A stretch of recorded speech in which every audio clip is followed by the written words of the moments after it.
Well, welcome to another Meatleg Productions interview. I am Eric Meatleg, and I have with me today Neil Wade. Neil currently holds the title of current series manager with Nickelodeon, and that produces a lot of content, including Star Trek Prodigy, which we will ask about later on in the interview today. Let's see, Neil, you've got quite a long resume, and you've worked on a variety of projects that people may be familiar with. Let me just read off a little bit of your resume here. First, how are you today? Hello, nice to meet you. I'm great, man. It's I know we're just chatting, but yeah, I'm here in San Diego. Comic-Con's about to kick off, and that's always an exciting time for me. So just in good spirits, feeling great. Yeah, that's great. Sounds like a lot of fun.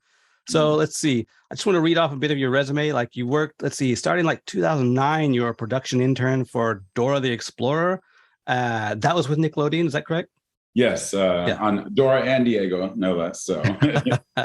And then also, let's see, from 2019 to 2012, you were design assistant for Family Guy with Fox TV Animation. Yes, I was design PA. Some great people there for sure. And then let's see, 2014, 2015, production coordinator for Pig, Goat, Banana, Cricket, which I looked up. Little screenshot here. I'll throw it behind me. This is it's a very nice, very Ren and Stimpy like animation style. And it's a lot of fun. I watched some of the clips on YouTube there. Yeah, had a really great, really unique look and really strong like creative team. I just one of my first experiences with like a first season brand new show. But the team that we brought together just really pulled off a really gorgeous show. Yeah, it's really worth looking up and checking out online. Then let's see, from like 2015, 2017, social media coordinator for Nickelodeon. And then 2017, 2019, you worked on Cleopatra in Space with DreamWorks. Yes. I've got a little screenshot of that here for people that are not familiar with it. Can you tell us a little bit about that production as well? That had three seasons, correct? Yeah, it had 2 seasons. It's streaming on Peacock now. It's based on a graphic novel series, and just really, another case of just a really like perfect storm of wonderful people coming together. And, I really love the fact that, I had a POC female color of lead who is really unique. This version of Cleopatra, is cast 30,000 years into the future into a very Egyptian inspired kind of intergalactic empire, and just, was a really fun character, really unique, had another one that had a really great look, and behind the scenes, just like a powerhouse team of creators. Yeah, it looks really interesting too. I'm definitely I've got that on my watch list now as well. So. Oh yeah. I mean, I personally am going to lobby for a season 3, 4, and 5 for the rest of my life, but we'll see. We'll see if DreamWorks is listening. Yeah.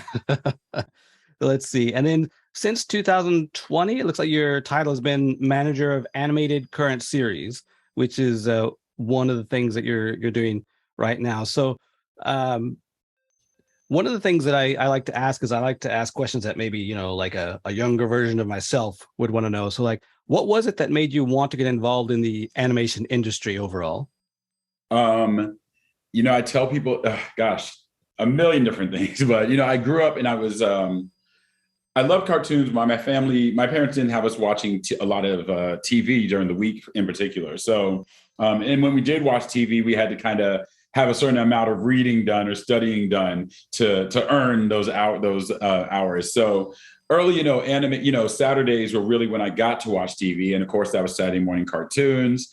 Is the only time you get me up before 12 when I was a kid even. So, but there were always just that the imagination that I saw and kind of the storytelling that the craft itself inspired always kind of stuck with me. And there's something really beautiful about seeing drawings come to life. Right. And, I've always been a kid who loved to draw, always been into comic books. So the visual storytelling was there growing up with me. I will say the first time I ever was like, I want to make cartoons, well, I was probably in college, my freshman year. So if everyone wants to know how old I am, my freshman year, The Prince of Egypt came out.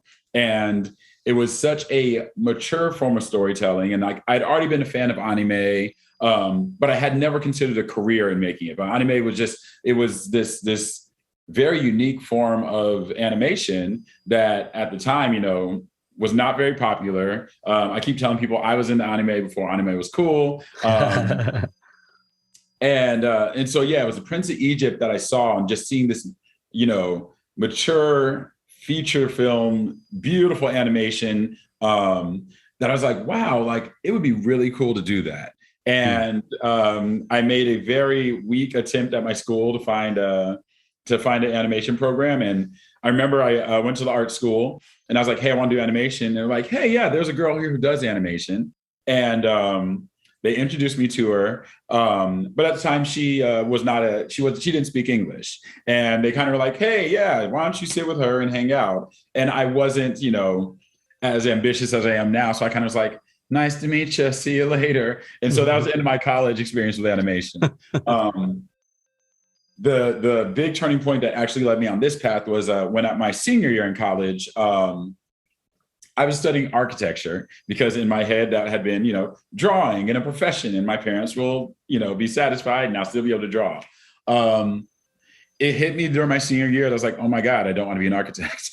And, I had that 20-year-old crisis that everyone has. And one of my friends who was actually from Japan, he came to me and he said, hey man, like, why don't you just go teach English in Japan? You're such a manga anime weirdo. Like, just go do that. And I was like, what are you talking about? And he's like, yeah, when I was in high school, I had a bunch of, a couple of different American teachers who would come and teach my class. So I looked into it and I discovered the JET program. Right. And I applied thinking I would never, ever get in. And luckily I did.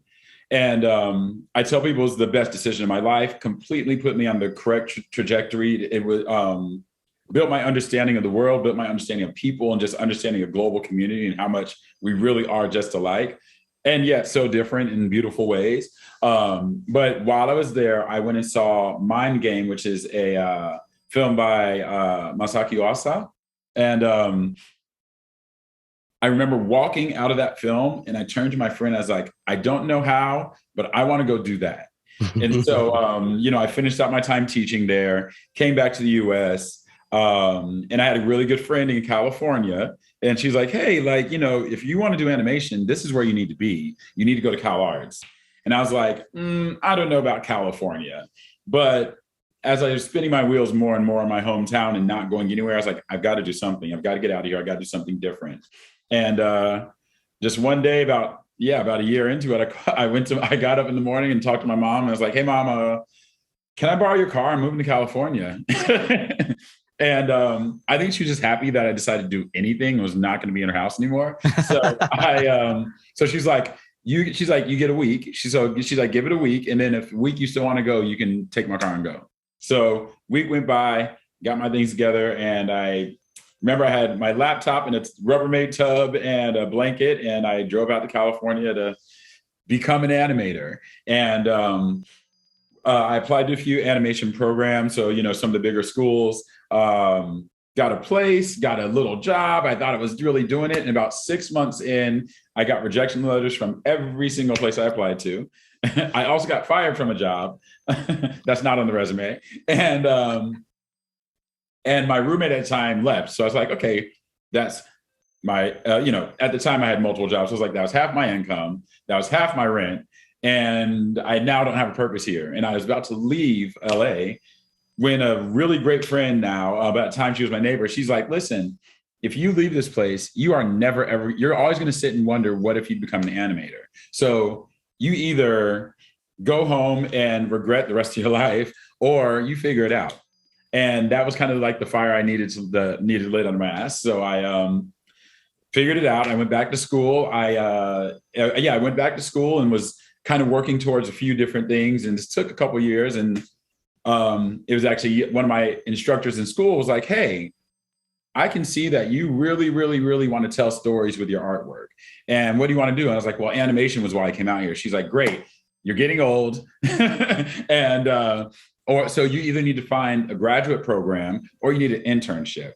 And so in a panic, I just shot off letters to like every studio and like looked into their internship programs and just shot my resume out. And I heard back from Cartoon Network, Bang Zoom Entertainment, which is a small production house that does a lot of great work, and Nickelodeon. And from all three of them, rejections again. And so, but being my mother's son, I decided to be polite. I wrote handwritten, thank you notes to all the people I corresponded with. And a manager of Nickelodeon internships called me back and she said, that was a really sweet note you wrote to me. And I want to be honest, the reason we didn't accept your internship is because your materials came in a little too late. So here's the deal. We have another session coming up.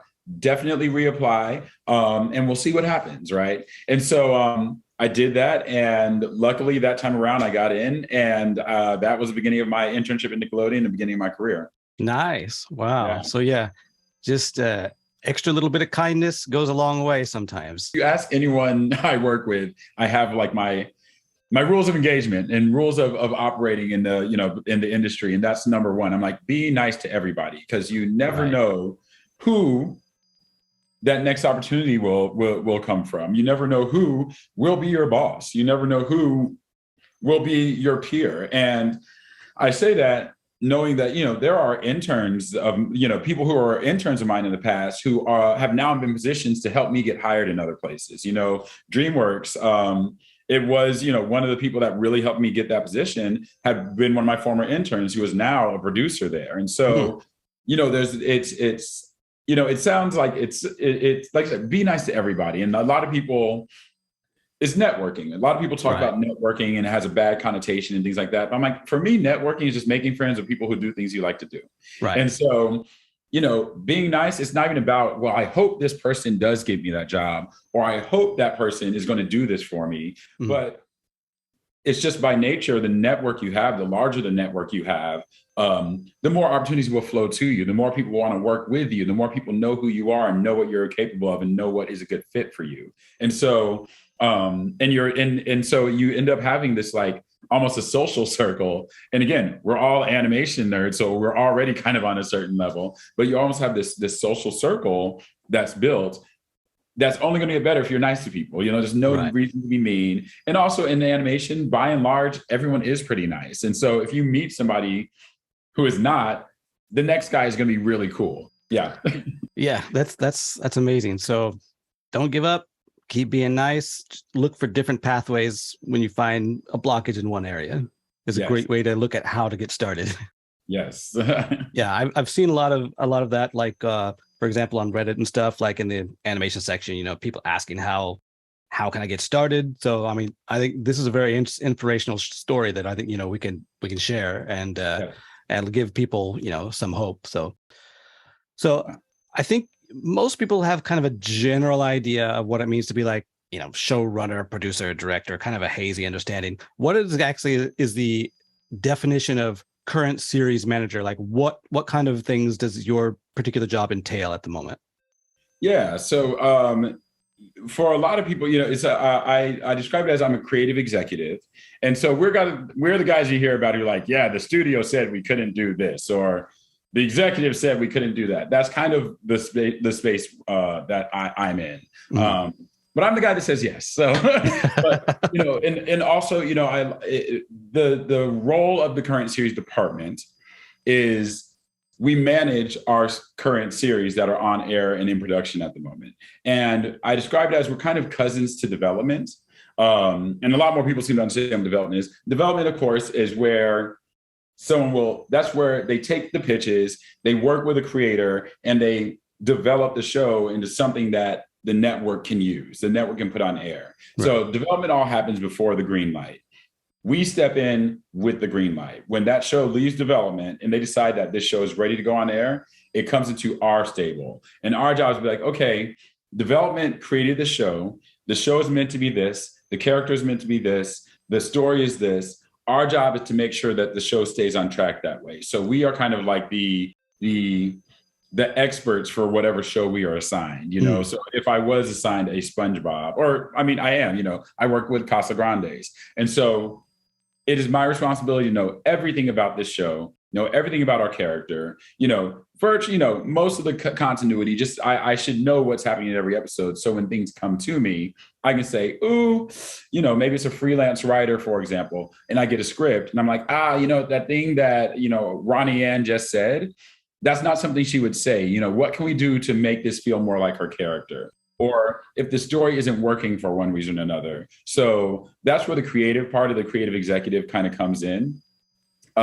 We have to kind of be really masters of storytelling and knowing what will and will not only work just as a story, but also what will resonate with our audience in the way that we want it to resonate.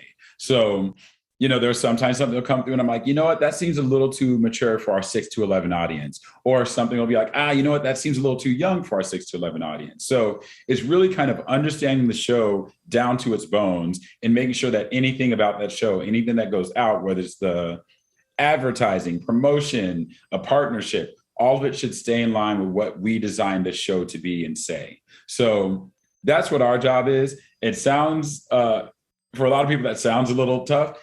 And it is. They're at the end of the day, it's me having to justify my opinion on a show, but it's a very informed opinion. And I just love it. I love storytelling. I love dissecting stories. I love figuring out character. I love kind of, interacting with the creators and people on the more creative side to work through and figure out how we form this very creative project into something that hits all the marks we intended to hit.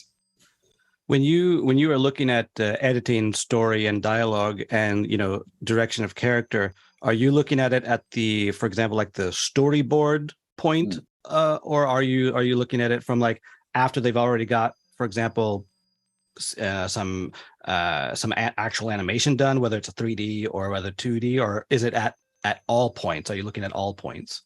We are following it at every point. So that's from, the very initial, from often, with a show like, a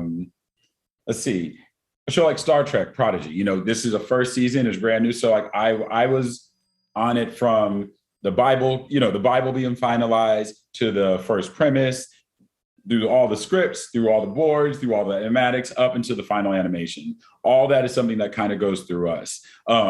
What's great, and, it's not just drinking the Kool-Aid. What's great is that we have such talented folks. At a certain point, there's only so much that I need to watch for, and also, to that point, there are certain things and certain criteria that I like to follow at each stage. There are things that I make sure I look for in the script so that I never see that in an animatic, right? There's I shouldn't be making massive dialogue or story structural notes at the animatic stage. That should have all been worked out in the script. And if that hasn't happened, if I haven't caught all the things I need to catch, that's on me. And right. So at different stages, there's a very different way to look at whatever materials are coming out.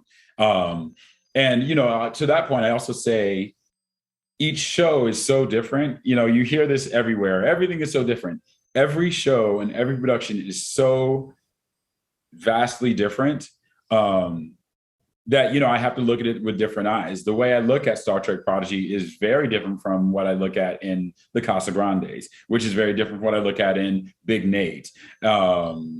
And in the past, with other shows, it's just, it's back to what did we design that show to be? And of course, each show is designed with a unique message. So how I make sure that message is coming out and being expressed is going to vary depending on what the nature of that show. I see. Yeah. So it sounds like you're working on a lot of different shows at the same, like about how many shows are you working on right now? Are you managing? I would say it's like 3 to 5 at a time.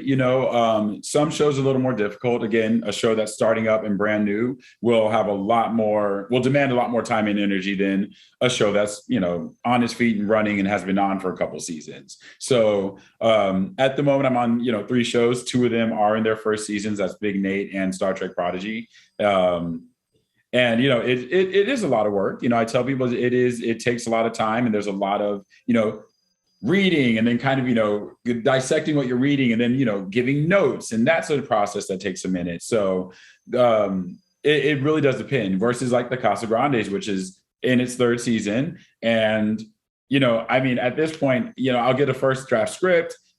I can rattle off those notes like really quick, within a few minutes after I'm done, and there usually aren't that many versus, Prodigy, which is just a heavier show. And so there's a lot more that you're looking at.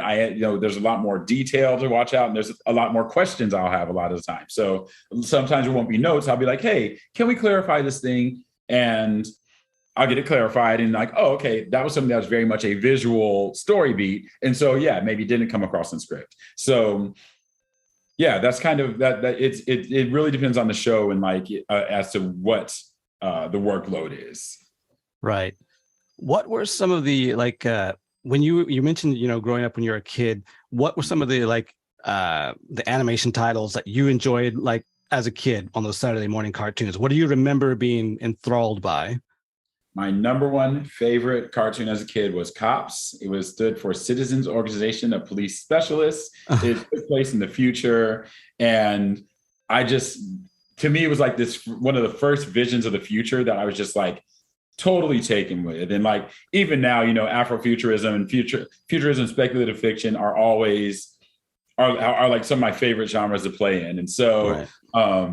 Yeah, that is that's the one that I would get up at 6 a.m. on Saturday before all my brothers and everyone else, so I could co-op the TV and watch Cops. And I don't even know how many seasons it was on. I mean, I was a kid and my head was on for like 10 years, but it probably was like a 1 or 2 season show. But that was the one. And something that stood out about that one and for me, and I think, kind of carries through now with all the DE&I work I do. The captain of that police squad was a Black guy named Bulletproof.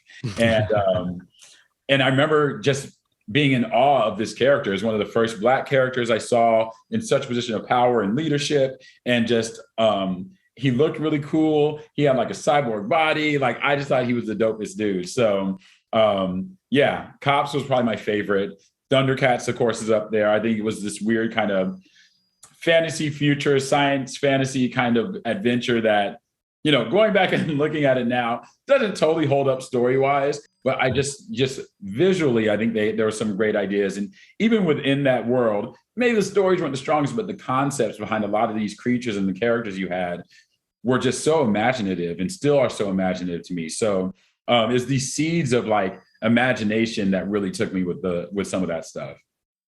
Yeah, I was also a big Thundercats fan myself, and like, the mixture of technology and, then you also had swords and, magic. It was a nice combination. It was kind of, in a way, sort of maybe a competitor to, like He-Man, which I was also into.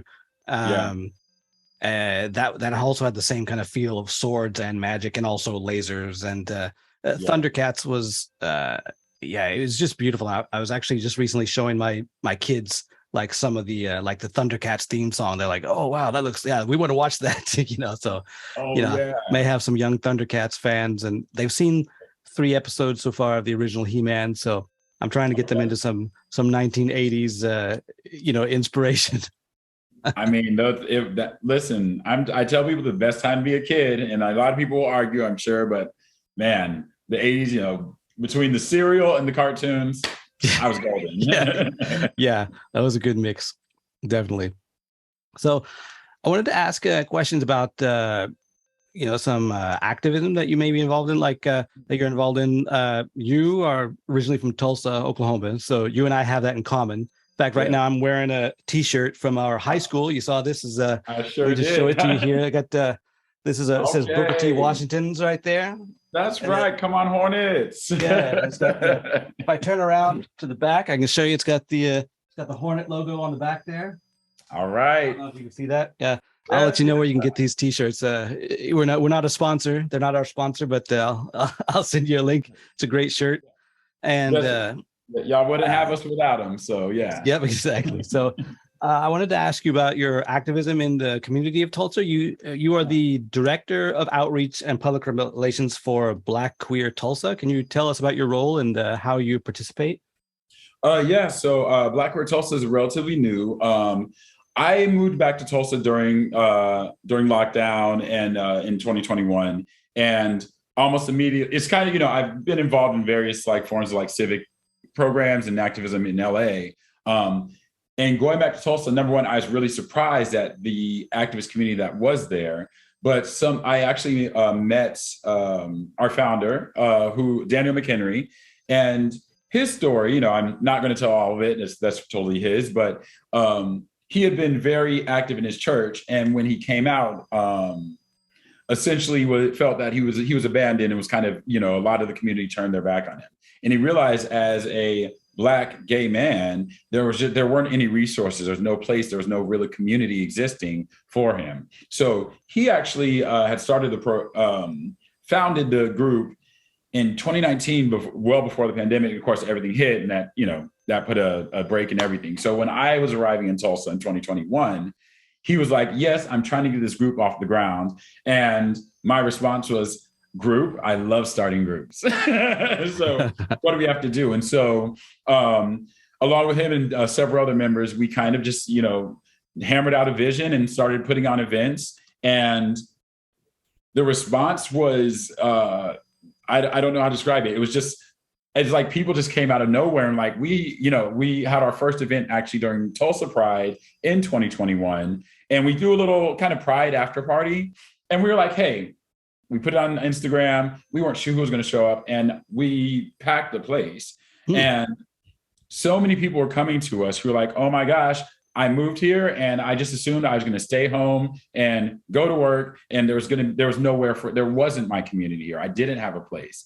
And so for me, you know, over the years, we've kind of just grown and grown. On our Facebook group, we have we're probably approaching 200 members or so. Don't quote me on that, but you know, this is in the course of a year. And like with all the groups and organizations I have been involved in my life, the speed and the livelihood that has come out of this of Black Queer Tulsa, it's not like anything I've seen before. I think a lot of it is a function of Tulsa being a city of its size.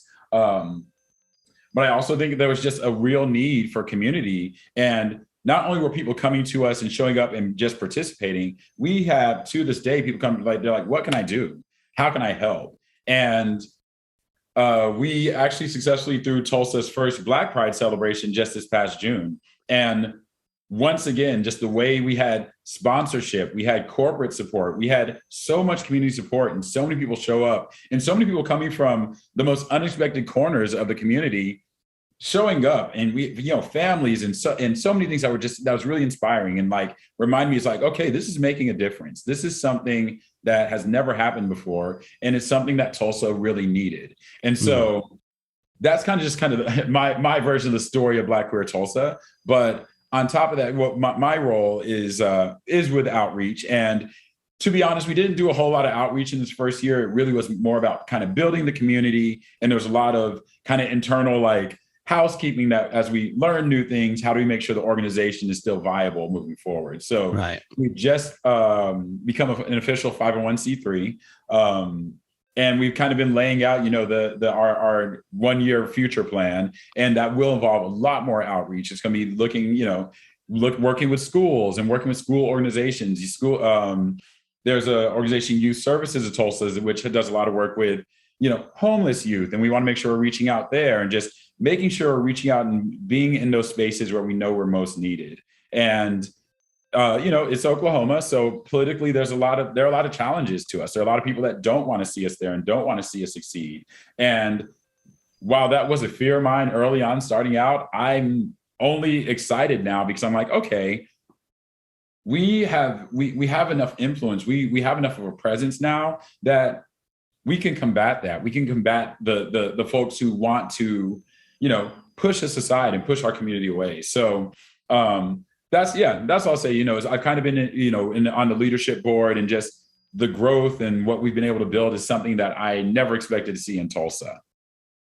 Yeah, that's good to hear. You know, I've been, you know, away from Tulsa myself for quite a while. I don't get to visit very often. I've been in Japan now. This is my 18th year.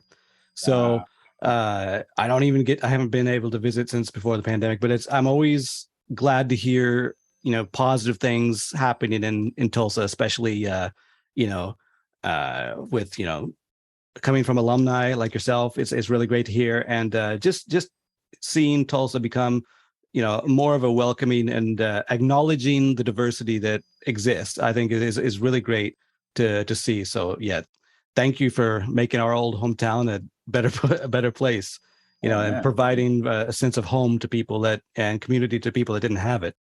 I appreciate that. And, it's something I do like to say, though, is, when you look at Booker T, and especially those of us who, I feel like there's like a 10 to 15 year like window where there's just been this extraordinary people that were coming out of Booker T and are doing extraordinary things, much like yourself. A lot of us are coming out and just creating, right now in this day and age, creating content that's really pivotal. And, the work you're doing, I mean, this really does make a difference for people to hear the stories and understand what's going on behind the scenes. And, there may be that kid in Tulsa who was like you or me, who hears this and is like, you know what, I am going to go try and work on a Star Trek show. I am going to go write and create an amazing fantasy epic that's going to rival, Thundercats and Star Trek. So, so I commend you as well, just for like, we're doing amazing things out here in the world and making a difference. Yeah. So I wanted to ask another kind of activism, like as someone as part of the production of content that's available everywhere. Are you also a member of, for example, a union like IATSE or some other production union yourself, or? I am not, and so and a lot of people in animation right now, you'll see that some of the production teams are working to unionize. What we have in animation, there's the Animation Guild, which is the animation union, but it's primarily like folks who are on the creative side. So the board artists, directors, I believe the writers are all part of like the Animation Guild, and that's the union. There is work being done to build some production unions. I don't know if you've heard, but oh gosh, it is slipping my mind. There's a studio out of the East Coast that successfully unionized, and I think they have a West Coast branch that's working at it. And so that movement is kind of happening right now. But I'm not a member, and also, being in the executive space, there's not really a union for this level of work. Yeah, I understand. Yeah, I definitely understand that. Like, for example, where I am in Japan, like a middle management can join union, but like if it's somebody who's, for example, signs a check or has hiring and firing power, then they wouldn't be able to, just because of that dynamic there. And then I know that, I'm also helping to unionize in the US, and in the spaces where I'm helping to unionize, they also sometimes we have people from corporate that are not managers, but they are corporate, and as well as like retail and call centers and things like that. So I definitely understand it can be tricky just given your position, even if you do support such a thing. Maybe you're not even able to really talk about it, but I remember. And it's go ahead. Yeah. Oh, no, go ahead. Well, this is, it is tricky, right? And this, but I do like to. I will say, especially I think the animation industry is kind of unique in a certain way in that there is a lot of support from some, these higher levels. I don't think there's that hostility that you find in a lot of spaces towards unionizing. Now, at the same time, there's still probably some challenges, but it's not like there's this conversation of like those darn unions. That's not the attitude amongst at least the people I work with, the folks I work with. I would say are generally supportive. But there's definitely challenges, and like that's I am kind of keeping an eye on it and seeing how it grows. And I do have friends who are working in that space and doing really great work, but it is work. And so it's hazy, and also because there isn't really a precedent for it and not really a model for it. Right. It's you're kind of building the car from the wheels up, and it's exciting to see it happen, though, to be honest. Yeah, I recall news, I believe it was early last year, where like the animators from Lower Decks announced that they had unionized. I think they're in Canada, I think. Yeah. Yes. Is that what you were thinking of? Yes, and I cannot think of the studio name, and I have friends who are on Lower Decks who are probably going to destroy me, but we'll add it in post. Yeah, right. So but there's that success is such a great sign, and like we now know it's possible. We now know it can be done, and that but there's the rules of Canada and the rules of the US, and like everyone, that fight's going to have its own nuances. So right. So I wanted to ask like some Prodigy specific questions. I know that I won't ask you anything that'll be spoilerish, because I know that you know being part of the actual production from start to finish, I know you could get into spoiler territory easy. So first, I wanted to see if you notice I got the Prodigy badge going on here. Very much so. Adding some post-production, I'm going to see, like, when I push this, you can see this nice hologram going up. So you can say, wow, look at that. Yeah. Oh, right, man. That is okay. Yeah. There, I'm going to add that in post. So yeah, I'm going to do the little 3rd century kind of discovery thing where they got the holograms coming out. So yeah, I'll add some of that in post-production. Oh man. Yeah. We'll have to have that conversation on another interview, right? Yeah, exactly. So what was your first interest in Star Trek, like, as a fan? What was the first for example, series that you watched or that got you into it as a whole? Next Generation. My dad was it's weird. My dad was like a very like straight kind of like man's man, kind of like straight edge kind of guy, but he loved sci-fi and was a huge Star Trek fan growing up from the original series. So when Next Generation came out, I was 6 or 7 years old. And I remember my dad being like, 5 o'clock Saturday, the family is sitting on the couch and we're going to watch this show. And that was like 5 o'clock Saturdays for us. And so I grew up loving Star Trek. And it's another one that was like, visually, I'm like, oh my gosh, this vision of the future was so wild. And so I was amazed by the ideas at the time. You know, just every episode was like, oh my God, I can't believe this thing is happening to these people in space. And so Next Generation was my initial, my introduction to the franchise.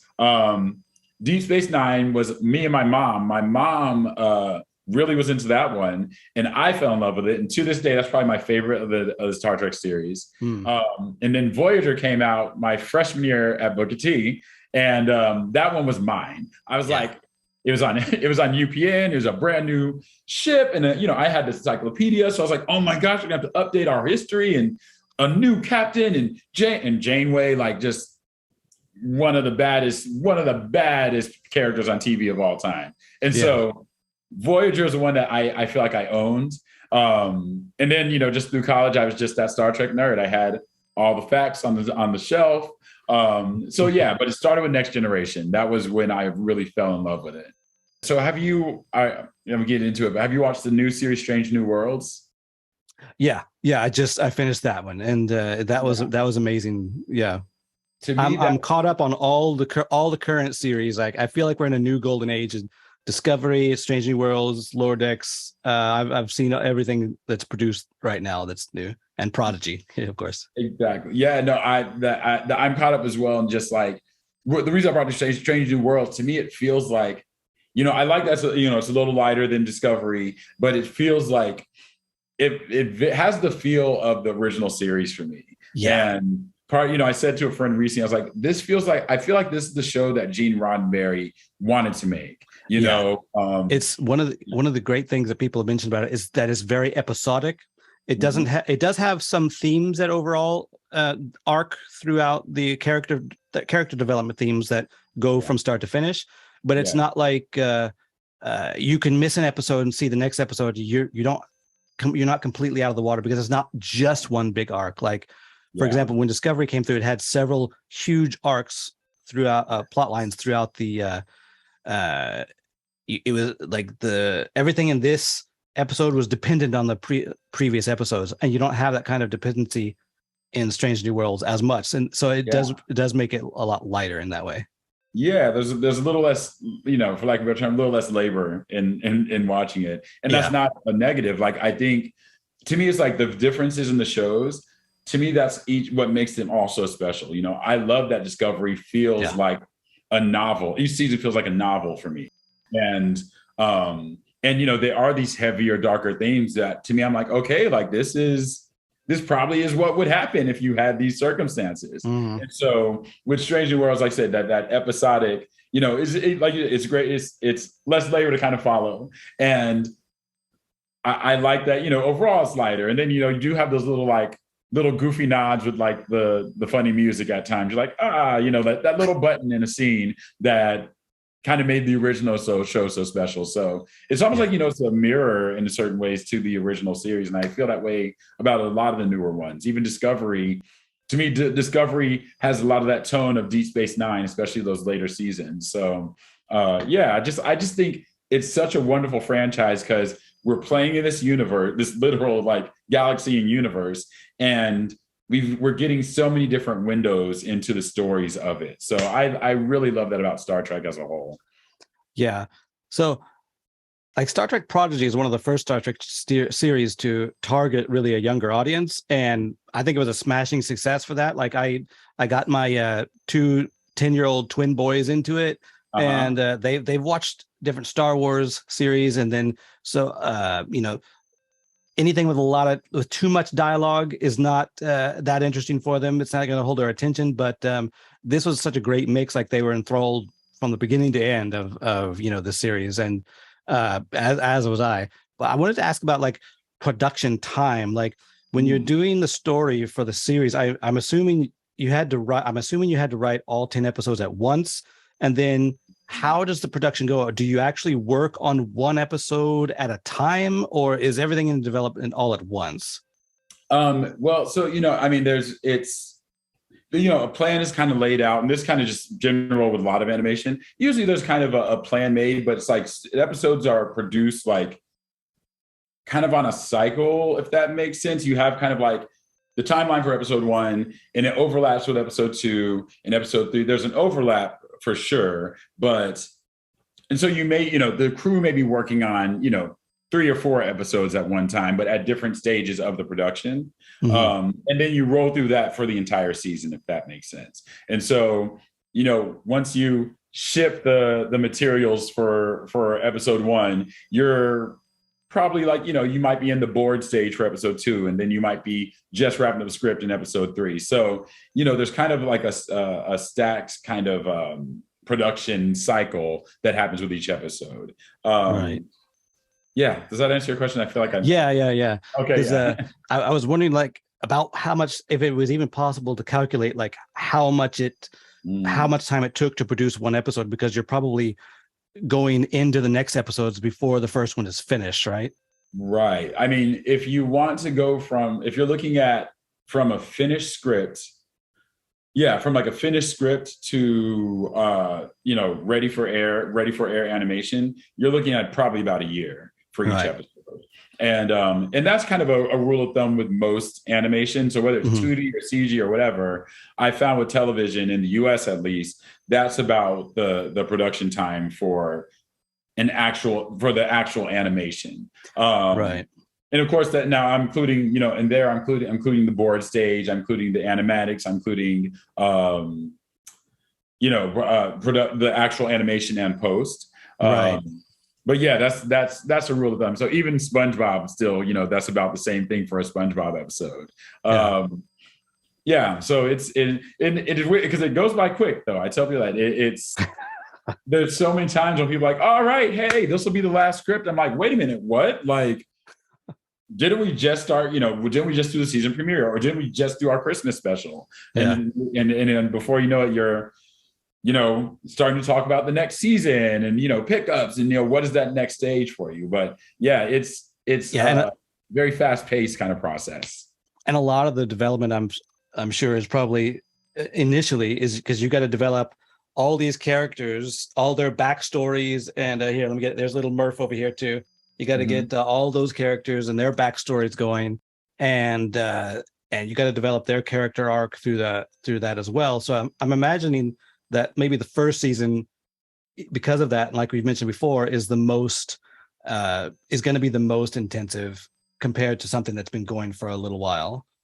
Yeah, like it's the first season, like like say people, I was like, the first season, that first episode, in a perfect world, I would give it, every stage twice as long as normal or expected, and I'm talking, that would be, getting that script down, getting the designs down, getting the backgrounds, like every stage, I think I would like to say, give them twice as long because you're doing it the first time.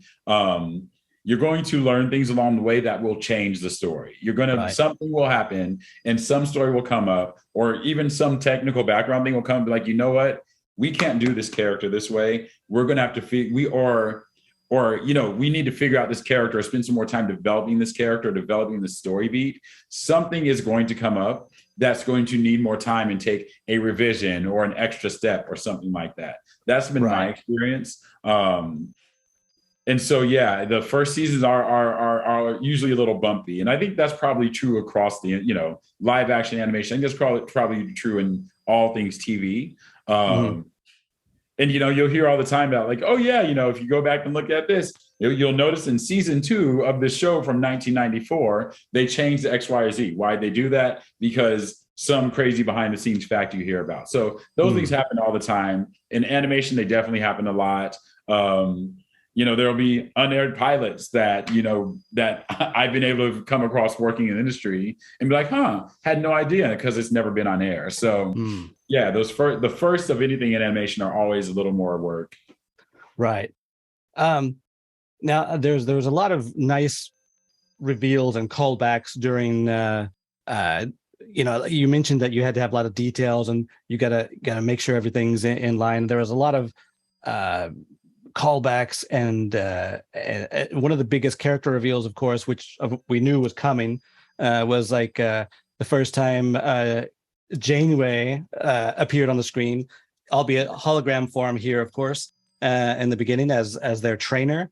And how exciting that was that when you first learned that you were going to be able to work basically with Janeway. And in a way, after your love of Voyager.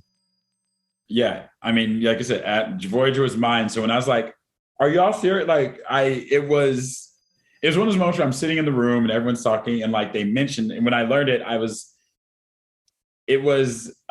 am proud of myself for holding my composure in that moment. And I think I did at one point lean to my friend, and I was like, "Do you guys have any idea what this means?" And that person was not as much a fan as me. And they're like, "Oh yeah, well, I guess she was like the first female captain." I was like, and yes, and like just the best. Like, she's my favorite captain.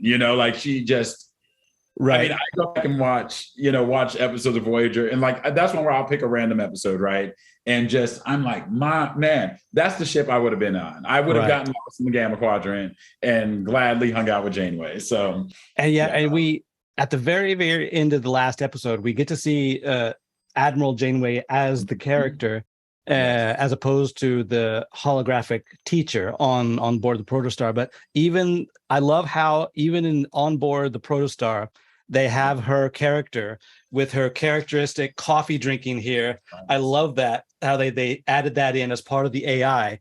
And there is a close-up scene where you notice there's a scene here where they show from the back, and you can see there's not actually any coffee in the mug. She's going through the motion, but she's not actually drinking coffee because, of course, she's a hologram. But I love that they're doing that, but they go to the point to say, this is how the AI is programmed as a tribute to the real Janeway.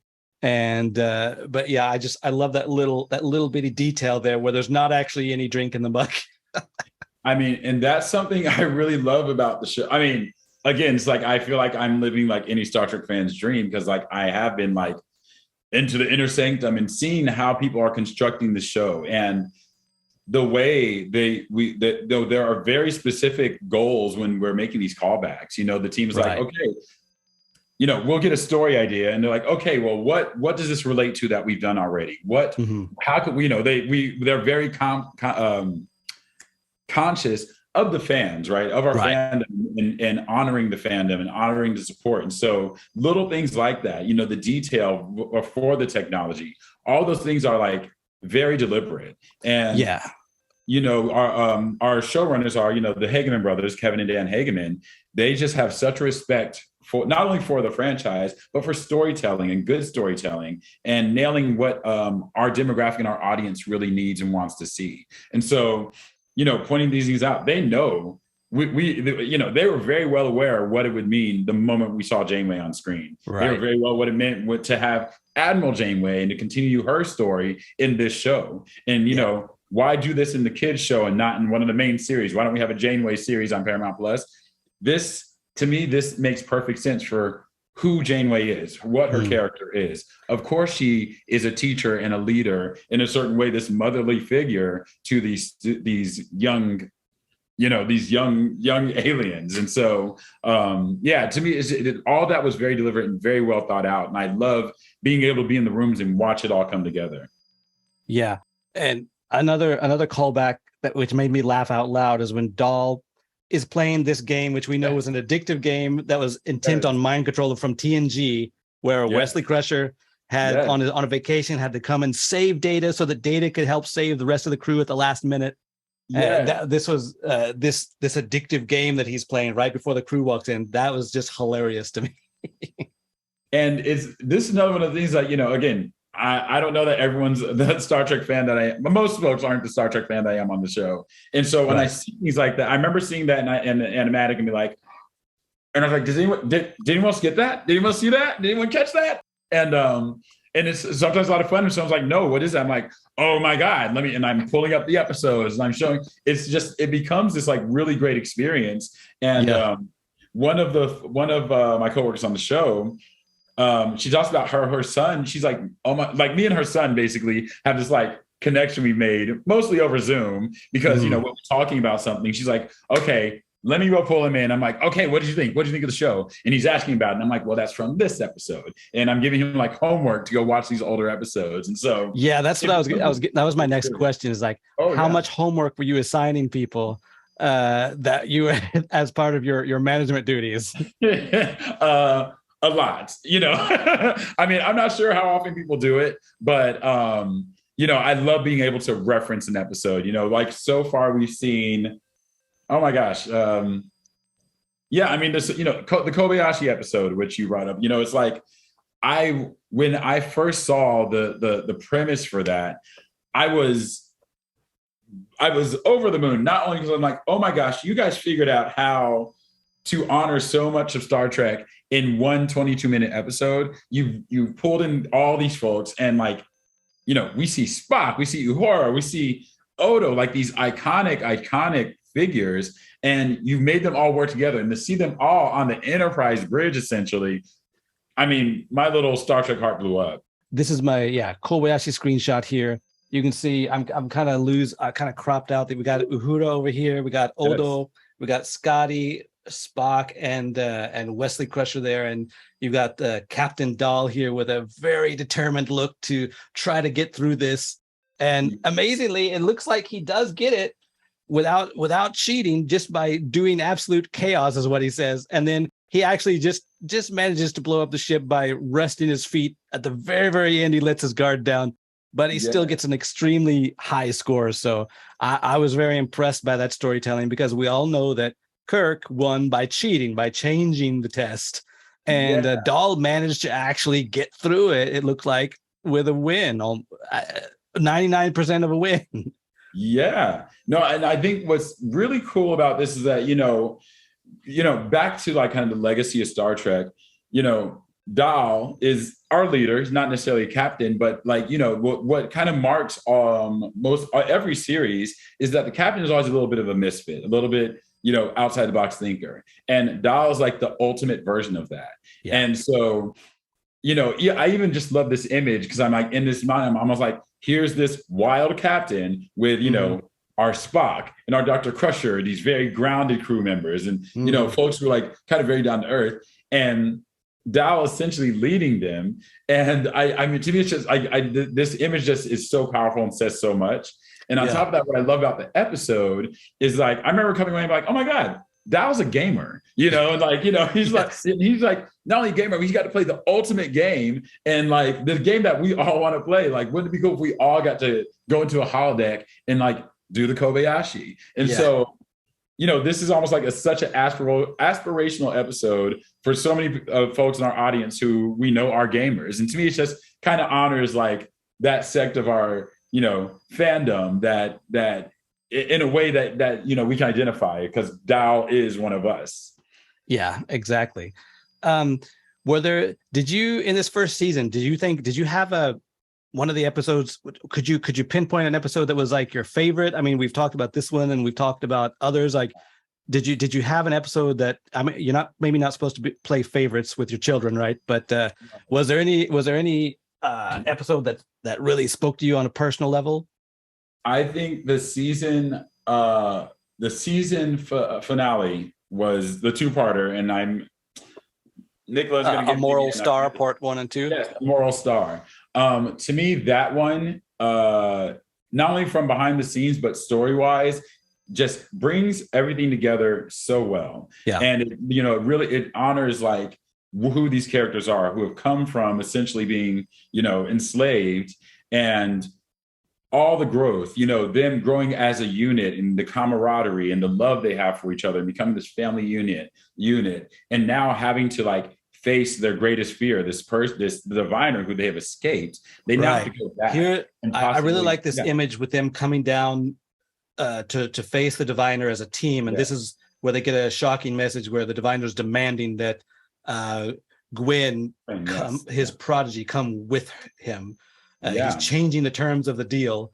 And I thought it was a lot of fun, because at this point, I did not realize that Zero was not Zero, but spoiler alert, that's actually Murph hiding in there, holding the Protostar engine. I love that that plot point there.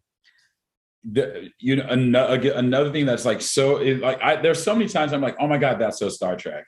That was that's so Star Trek moment to me. Yes. And seeing them in these like it was now here they are together fighting for each other, versus episode 1 where Gwen is interrogating Dal, right? Zero is this figure that Dal's like, Dal is possibly going to betray, Rock Talk and Dal, like, Rock Talk, they were chained together and about to fight. There's all these things, and now they've become this unit where they are ready to sacrifice so much for one another. Right. And so it seems like this episode just speaks so much to everything we built over this entire season. Right. And I also think back, I think it's kind of a interesting kind of reflection of episode 105, where they first on Murder Planet, which to me is one of the most beautiful episodes. Yeah. But also that episode starts with them getting off the ship and they all run off and do their own thing and don't really think about each other. And then they have to come together. And so to me, it's like, these are kind of these different stages of their growth as a family and as a crew. And that's how I'm going to think of them. And that's what this episode does so well. It brings it all together. And also behind the scenes, from all the challenges early in the season, this is the episode where it came together, and like the music, the emotion of it all is just so beautifully synthesized. So that was probably like my favorite episode of what we've seen in season 1. Yeah. I like that as well. I like, for all the reasons that you said, like you really finally see them coming together as a unit, and their plan came together, like the A-Team in another 80s reference there. Yes. And then that was really beautiful. I also really liked the Time Amok episode where they're stuck in a time loop. As I really love the way that science fiction will create spaces, especially with time travel, where a character is in isolation and they have to figure out how to do things on their own in order to get back to their family. And I really love stories of loneliness. Like I really liked Discovery at the beginning of season 3, Discovery, when Sonequa Martin Green, Captain Burnham, Captain Burnham, where Michael Burnham is on her own for a year, and has to figure out how to get by on her own and face the fact that she may never see anyone again. And that's what it sort of reminded me of when Rock is on her own for what looks like maybe a year or two, from the marks she's got on the wall. And she has to learn she put herself through college, basically, through Starfleet Academy in order to help save her crew and bring her family back together. And like this moment was really like kind of brought a tear to my eye, really.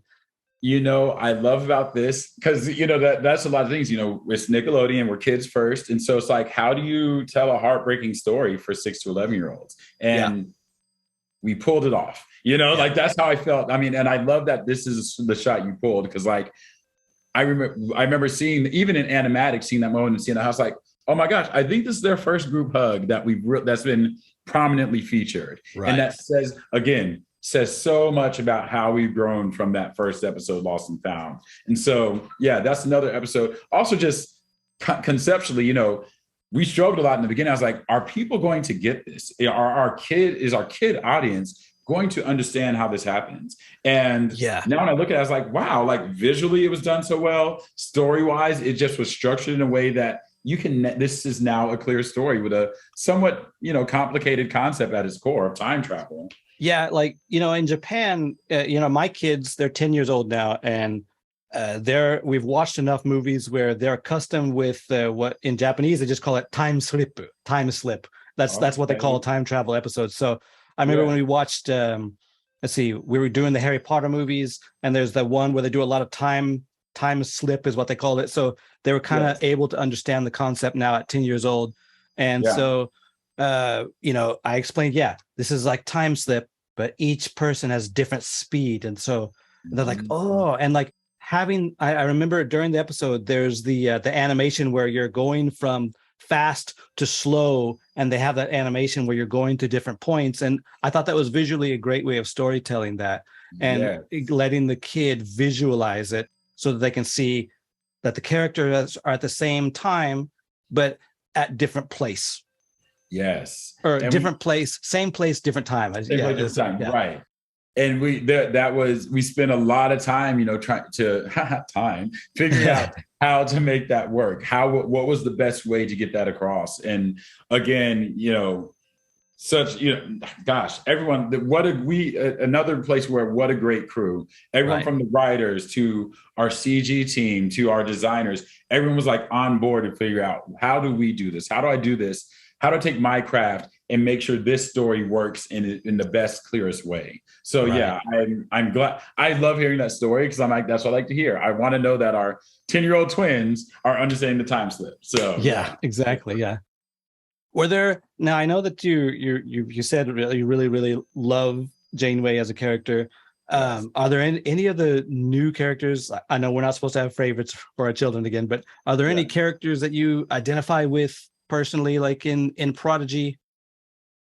You know, Gwen, I somewhat identify with, and it's kind of an obscure reason. You know, for me, it was like, also as a kid, me and my family moved around a lot, and so you know, my family was the most important thing to me. And you know, for a lot of time, I was kind of neglecting my own needs, I was always looking outward, and all, you know, and so it took a while for me to stop and to kind of step into my own, and, you know, step away from the family, and then, you know, see them as people and see them as these very complex complex people, and see myself and understand myself away from that. And I kind of feel like, I mean, my dad's not like an evil dictator, right? But you know, in 105 Murder Planet, where you see her when he turns away from her, and she's like, she almost has this like kind of this identity crisis of like, who am I without service to this person I now know is not only pretty evil, but doesn't really care for me the way I thought he did. Right. And so being on that loan and having that moment, having to figure yourself out, I kind of compare it to me stepping out when I went to college. When I first went to college, I mean, I was pretty sheltered, frankly, even through Booker T. And I was suddenly out in this world, and I had this very this period of really kind of very intentionally having to figure out my identity and be like, wait, Neil, who are you? And asking myself that question: what is it that makes you special and different and unique? And so I see Gwen having a parallel, yet far more tragic path in that way. And so I've always kind of, she's always kind of resonated with me. You know, she is a bit more mature. She was sheltered. She was held back from all these things. And now she's out with this new crew and having to learn how to love, and learning what love is, and learning what real, true, like, sacrifice for one another looks like. So that's Gwen is probably my parallel in the show. Yeah.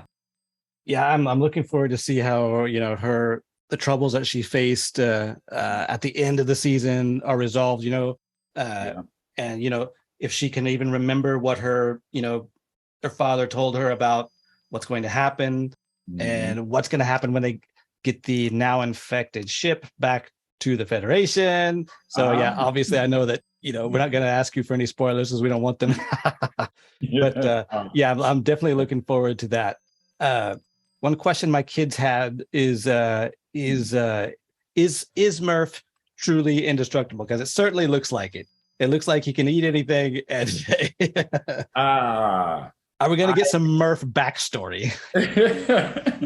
What I will say is that we will learn a lot more about Murph, and I think your kids will be happy to learn this new information. So I'm definitely looking forward to that because they really did. They love him. We're looking for a plush Murph doll at some point to be. Gotta get one of those, something huggable.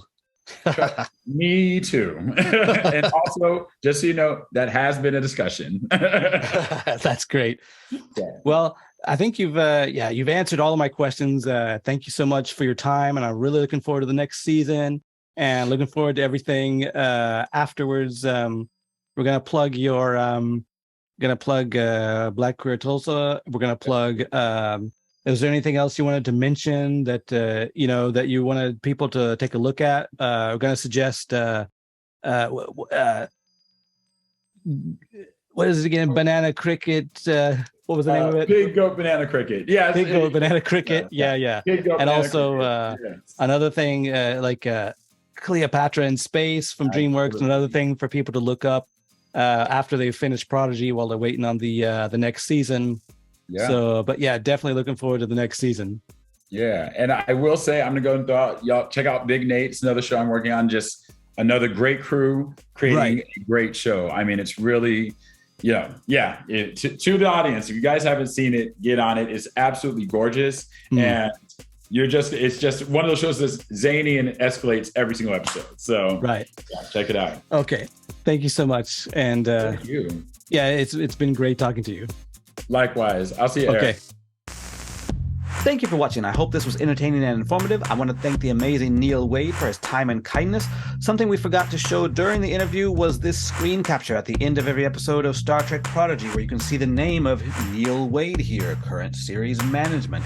Please check out his activism with blackqueertulsa.org and consider helping out in your community as well.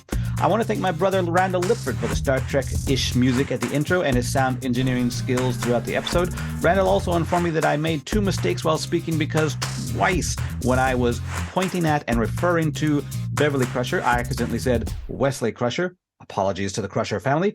I would like to thank my partners at Meatleg Production for the post-production assistance. You can find more about our VFX capabilities and all of our work at meatleg.com, which includes our original collaborative work on our Quantum Twins series. Please subscribe to our YouTube channel and let us know